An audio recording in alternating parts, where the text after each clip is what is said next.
this lesson, we are going to study surface area. Surface area is an important geometric idea because it helps us measure the amount of space covering the outside of a three-dimensional object. You can think of it like the amount of paper needed to wrap a box, or the amount of material needed to cover the outside of a can or package. That is a very useful image to keep in mind. Surface area is about covering the outside. At its core, the main idea is this. To find surface area, we need to consider the area of each side of the object and then add all of these together. That's the big idea for this whole lesson. Before we jump into specific examples, let's talk about a very helpful tool, a net. A net is a two-dimensional layout of the faces of a three-dimensional solid. It's what you would get if you carefully unfold the solid and laid it flat.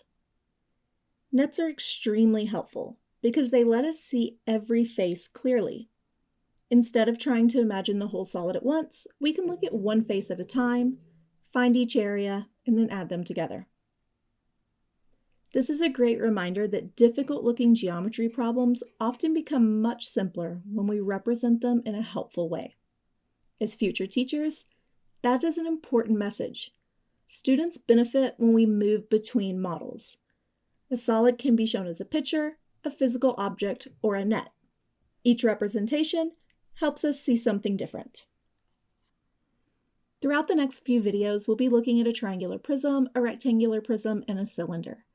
For each one, we will sketch the net, label the dimensions, find the area of each part, and add them together to get the total surface area. Then, we'll find a general formula that works for all three. Surface area is 2b plus ph. B is the area of one base. For a prism, in particular, is what we're talking about. So I'm going to write prism next to this. So the prism has two bases. B is going to be the area of one. P is the perimeter of the base. So we will actually need both area and perimeter for this. And then H is going to be the height of my prism, or of my solid.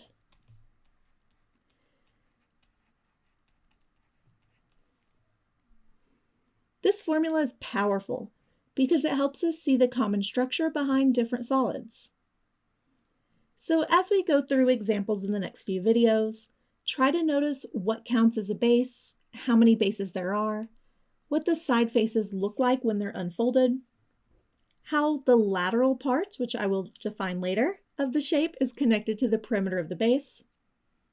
And you do not need to rush. Surface area makes more sense when you slow down and picture the outside of the solid. That kind of careful thinking is exactly what strong mathematics learners do. In the next video, we'll begin with a triangular prism.